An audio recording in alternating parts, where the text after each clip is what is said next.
আগামী ২০২৬-২৭ অর্থবছরের বাজেটে কর সংক্রান্ত প্রস্তাবের বৈঠকে মোটরসাইকেল মালিকদের করের আওতায় আনার প্রস্তাব দেওয়া হয়েছে। কম সিসির মোটরসাইকেলে অগ্রিম কর আরোপ না হলেও ১১০ সিসির বেশি মোটরসাইকেলের উপর আয়কর আরোপ করা হতে পারে।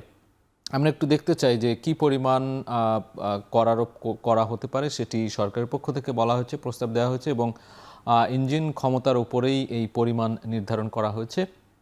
আমরা দেখছি যে ইঞ্জিন ক্ষমতা অর্থাৎ সিসি যেটি বলা হয় যে ১১১ থেকে ১২৫ সিসির যে মোটরসাইকেল রয়েছে সেটির বাৎসরিক যে করের পরিমাণ সেটি ২,০০০ টাকা নির্ধারণ করা হয়েছে এবং ১২৫ সিসির উপরে অর্থাৎ ১২৬ থেকে ১৬৫ সিসি মোটরসাইকেল এই তাদের যে করের পরিমাণ সেখানে আমরা দেখতে পাচ্ছি যে ৫,০০০ টাকা বাৎসরিক কর নির্ধারণ করা হয়েছে এবং ১৬৫র বেশি সিসির যে মোটরসাইকেল সেটি যদি কারো থেকে থাকে সেই মোটরসাইকেল মালিককে দিতে হবে বছরে ১০,০০০ টাকা করে। এনবিআরের একটা হিসাবে এই প্রস্তাবনা আনা হয়েছে। আমরা আরও বেশ কিছু তথ্য দিতে চাই যে কমেছে মোটরসাইকেল বিক্রি, অর্থাৎ এই যে বেশ কিছুদিন ধরে আমরা দেখছি যে জ্বালানি সংকট থেকে শুরু করে নানান কারণেই মোটরসাইকেলের বিক্রি কমেছে। সেই তারই মাঝে কিন্তু আমরা দেখছি যে নতুন করে আবার এই মোটরসাইকেল মালিকদের উপর যে করের একটি বোঝা সেটিও চাপতে যাচ্ছে।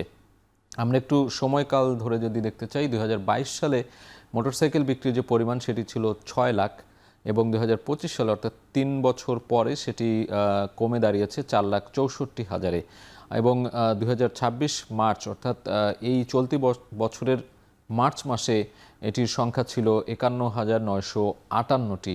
অর্থাৎ মোটরসাইকেল বিক্রির যে পরিমাণ সেটি কিন্তু ক্রমান্বয়ে কমেছে আমরা দেখছি।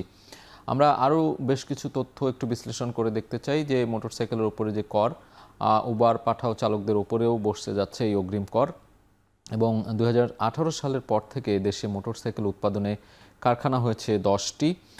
কারখানা করতে বিনিয়োগ হয়েছে ৮,০০০ কোটি টাকা। অর্থাৎ এই যে মোটরসাইকেলের উৎপাদনের যে বিষয়টি বলছিলাম, দেশে এটির কারখানা 10টি রয়েছে এবং তাতে ৮,০০০ কোটি টাকা বিনিয়োগ করা হয়েছে এবং ২০২৭ সালে দেশে বার্ষিক ১০ লাখ মোটরসাইকেল উৎপাদনের লক্ষ্যমাত্রা ধরা হয়েছে। এই বিক্রি কমে যাওয়া কিংবা মোটরসাইকেল মালিকদের উপরে কর আরোপের যে বিষয়গুলো রয়েছে তার মাঝে আমরা দেখতে পাচ্ছি যে ২০২৭ সালে দেশে বার্ষিক ১০ লাখ মোটরসাইকেল উৎপাদনের লক্ষ্যমাত্রা ঠিক করা হয়েছে। এটি আসলে কতটা সম্ভব হবে সেটি হয়তো সময়ে বলে দেবে, কারণ এখনও ১ বছরের একটি লক্ষ্যমাত্রা এখানে দেখতে পাচ্ছি ২০২৭ সাল পর্যন্ত। করযোগ্য আয় না থাকা মানুষের এ নিয়ে রয়েছে মিশ্র প্রতিক্রিয়া। অর্থাৎ আমরা জানি যে করযোগ্য আয়ের যে কম মানুষ রয়েছে তাদেরও অনেক সময় মোটরসাইকেল চালাতে হয়, তাদেরও মোটরসাইকেল রয়েছে হয়তো, তাদের উপরে যে এই কর আরোপ করা হচ্ছে বা কর দিতে হবে সেটি নিয়েও কিন্তু মানুষের মধ্যে একটি নেতিবাচক ধারণাও রয়েছে এবং তারা এটির প্রতিবাদ বলি বা মিশ্র প্রতিক্রিয়া যে বলি সেই প্রতিক্রিয়া কিন্তু জানিয়েছে।